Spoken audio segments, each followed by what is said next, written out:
What's up guys, balik lagi dengan What Movie. Let's watch the movie. So what's up guys, udah pada makan belum? Jangan lupa makan ya, semoga kalian sehat-sehat selalu. Kali ini kita akan merekam film yang berjudul Spider-Man yang rilis pada tahun 2002 dan disutradarai oleh Sam Raimi. Lalu dibintangi oleh Tobey Maguire, Kirsten Dunst, dan William Dafoe.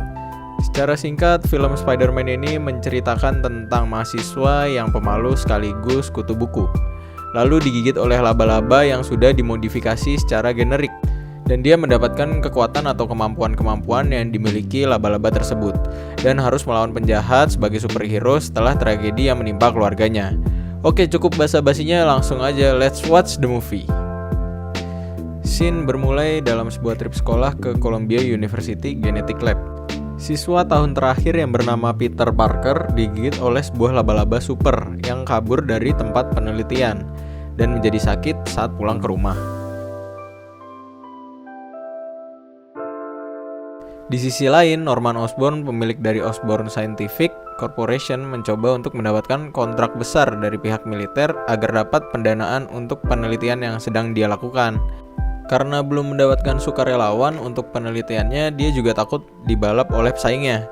Dia pun bereksperimen menggunakan tubuhnya sendiri dengan peralatan dan kelengkapan yang belum stabil.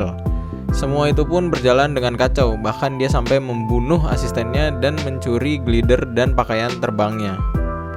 Besok paginya, Peter sadar kalau dia tidak lagi butuh kacamata dan tubuhnya menjadi semakin berotot. Wih gila, kayak Popeye makan bayam gitu kan. Dan saat di sekolah, dia sadar kalau dia bisa menembakkan jaring laba-laba dari pergelangan tangannya. Bahkan karena ia belum terbiasa mengendalikan jaring laba-labanya, ia sampai melemparkan makanan ke Flash Thompson.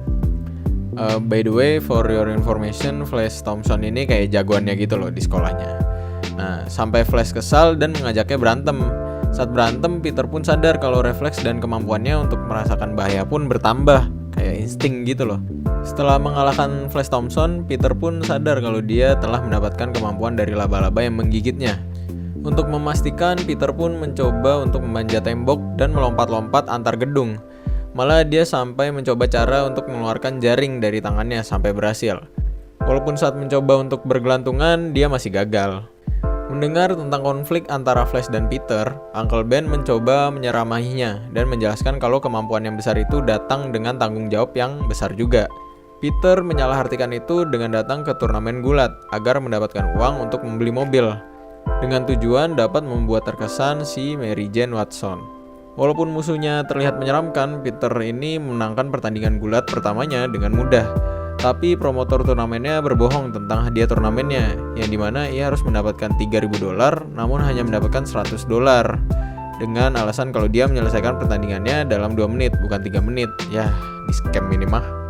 Sesaat Peter keluar dari ruangan promotor. Tiba-tiba pencuri masuk ke ruangan promotor dan mencuri uang dari promotor.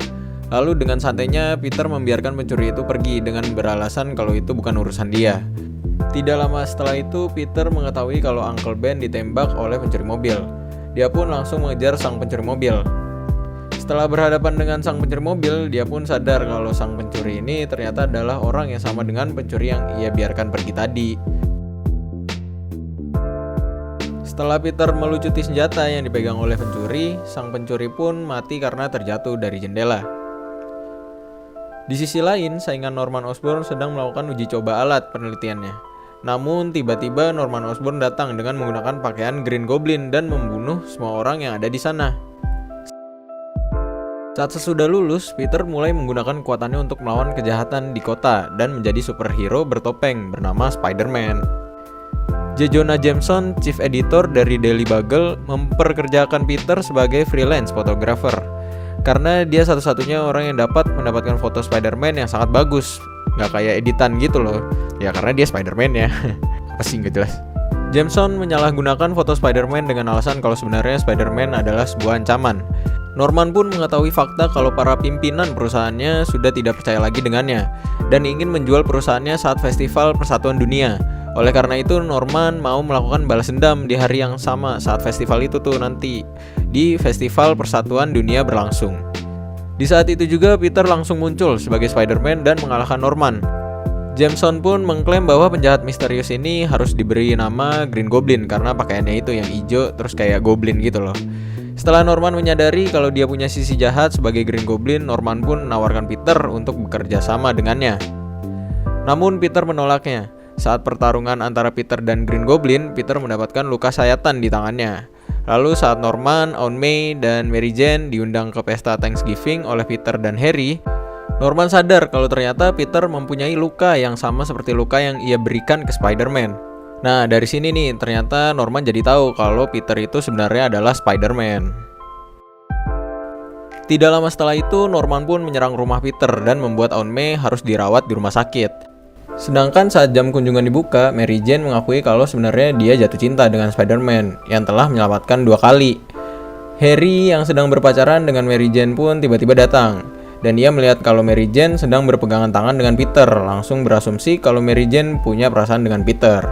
Setelah sangat kecewa dengan itu, Harry pun langsung menceritakan ke ayahnya kalau Peter sebenarnya cinta dengan Mary Jane, yang secara tidak langsung memberitahu kelemahan Spider-Man ini.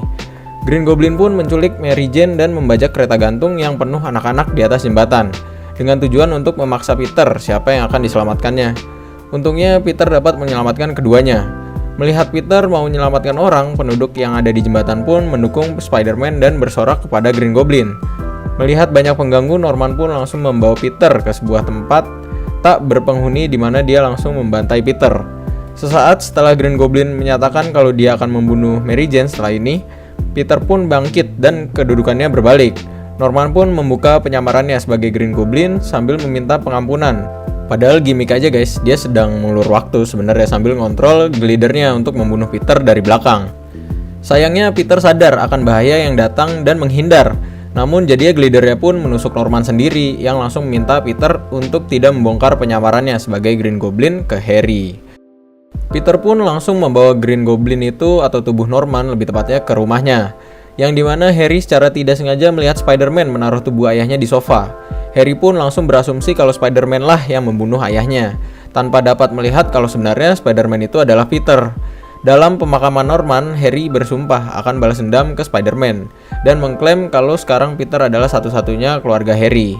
Saat ingin pulang dari pemakaman, Mary Jane pun menyatakan kalau sebenarnya dia jatuh cinta dengan Peter.